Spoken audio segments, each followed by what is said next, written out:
Remember when homes were simpler? I sure do. Back in the day, our family house was a modest affair.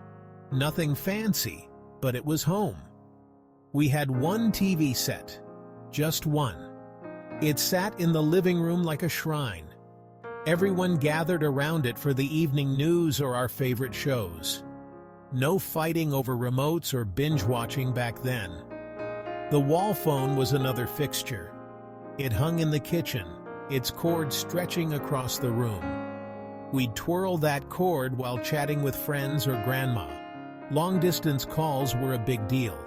We'd plan them in advance and keep them short. Time is money, Dad would say. He wasn't wrong. Those calls could cost a pretty penny. Out in the yard, Dad's pride and joy was the push mower. No fancy gas-powered machines for us. Nope, it was all elbow grease. The rhythmic whir of the blades was the soundtrack of summer Saturdays. Us kids would take turns learning the value of hard work. And let me tell you, that grass never looked greener. Inside, Mom's domain was the kitchen. No dishwasher, just a sink and a drying rack. We'd wash, rinse, and dry by hand after every meal. It wasn't a chore, though. It was family time. We'd chat about our day, tell jokes, and sometimes break into impromptu singing. Those moments, sudsy hands and all, are some of my fondest memories. Eating together was non-negotiable in our house. Breakfast, lunch, dinner, we were all there. No phones, no TV, just us. Mom would call out, "Dinner's ready," and we'd come running. The smell of pot roast or meatloaf would fill the air. We'd gather around the table, say grace, and dig in. Conversations flowed freely. We'd talk about school, work, neighborhood gossip. Dad would share stories from his job. Mom would remind us about upcoming events. It wasn't just about the food. It was about connection.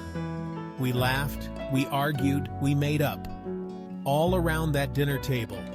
It was the heart of our home. Weekends were for family trips.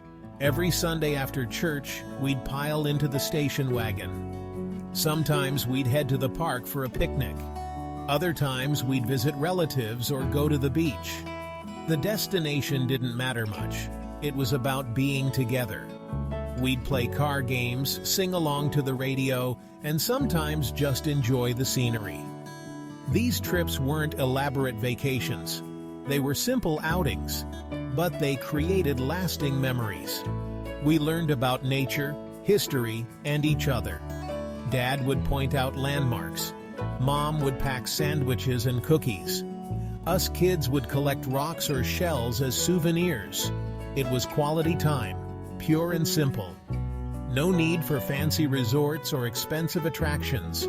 Just us, the open road, and endless possibilities.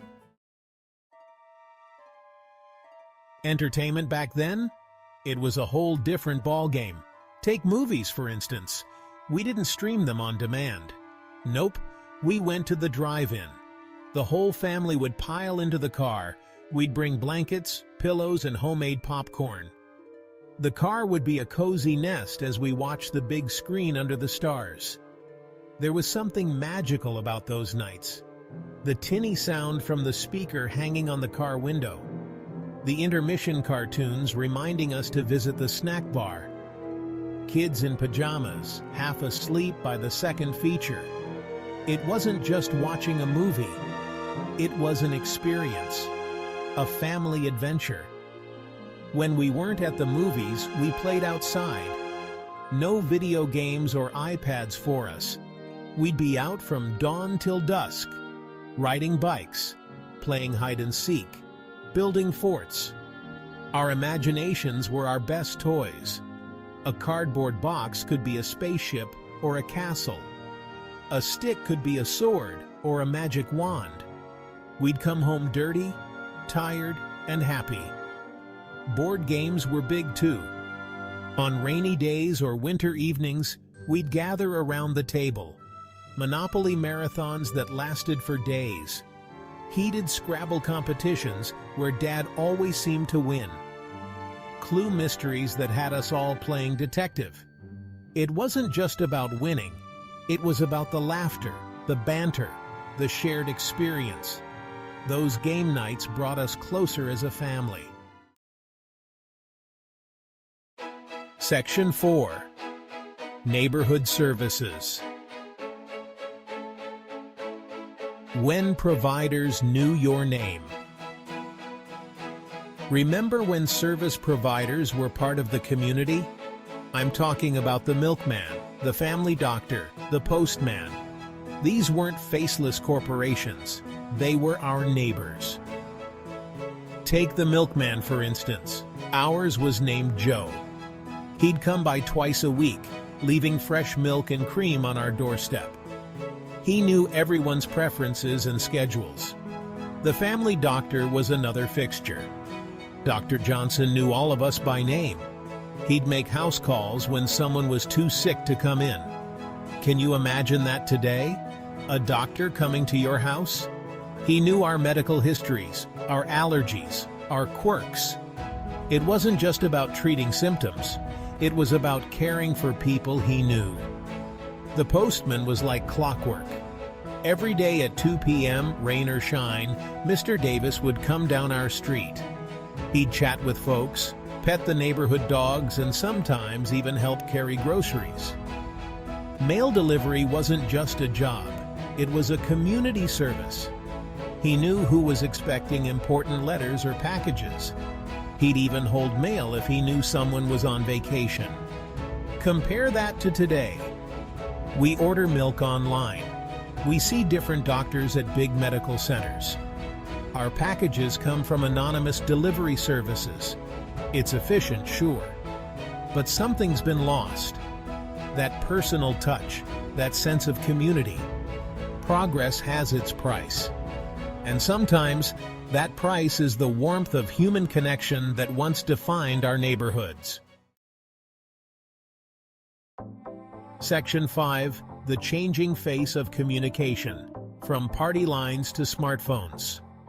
Communication has changed more than just about anything else. Back in the day, we had party lines.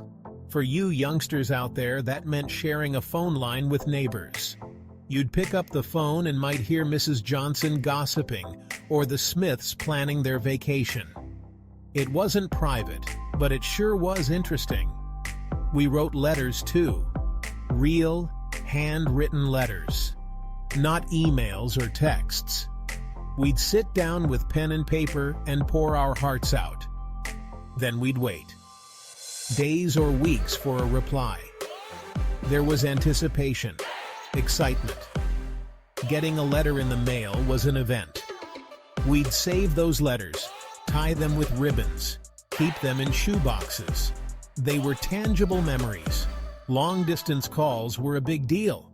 They were expensive, so we'd plan them in advance. "We'll call Grandma on Sunday at 7, Mom would say. And we'd all gather around the phone, taking turns to speak.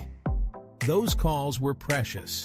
We'd savor every minute, knowing they wouldn't last long.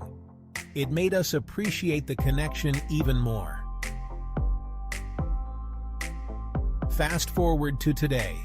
We've got smartphones, social media, video calls. We can talk to anyone, anywhere, anytime. It's amazing, really.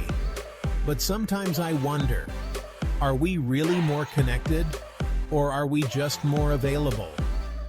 We've gained convenience, sure, but have we lost the art of meaningful communication? The anticipation, the thoughtfulness, the intentionality. Progress is a double-edged sword, folks. Section 6. Balancing act. Appreciating progress while cherishing memories. So here we are, straddling two worlds, the simplicity of yesterday and the convenience of today. It's easy to get nostalgic, to romanticize the past. But let's be honest, not everything was better back then. We've made some amazing progress. Medical advances have saved countless lives. Technology has opened up new opportunities. We can connect with people across the globe at the touch of a button. But there's something to be said for the old ways too. The sense of community, the personal touch, the slower pace of life. We didn't have the world at our fingertips, but maybe that made us appreciate what we had more. We couldn't Google every question, but that made learning an adventure. We couldn't stream any movie we wanted, but that made movie nights special. The challenge for us now is to find balance, to embrace the benefits of progress without losing sight of what made the past special. Maybe we can't bring back the milkman or the party line, but we can make an effort to know our neighbors, to have family dinners without phones at the table, to write a handwritten letter once in a while. It's not about living in the past, it's about taking the best of both worlds, appreciating how far we've come, but not forgetting where we came from. Using technology to enhance our lives, not replace human connection. Remembering that sometimes the simplest pleasures are the most meaningful. After all, isn't that what life's all about? Creating memories, building relationships, and finding joy in the everyday moments. Whether it's 1960 or 2024, that's something that never goes out of style. If you enjoyed this journey through time, don't forget to like, subscribe, and ring the notification bell for the Veteran Warrior channel.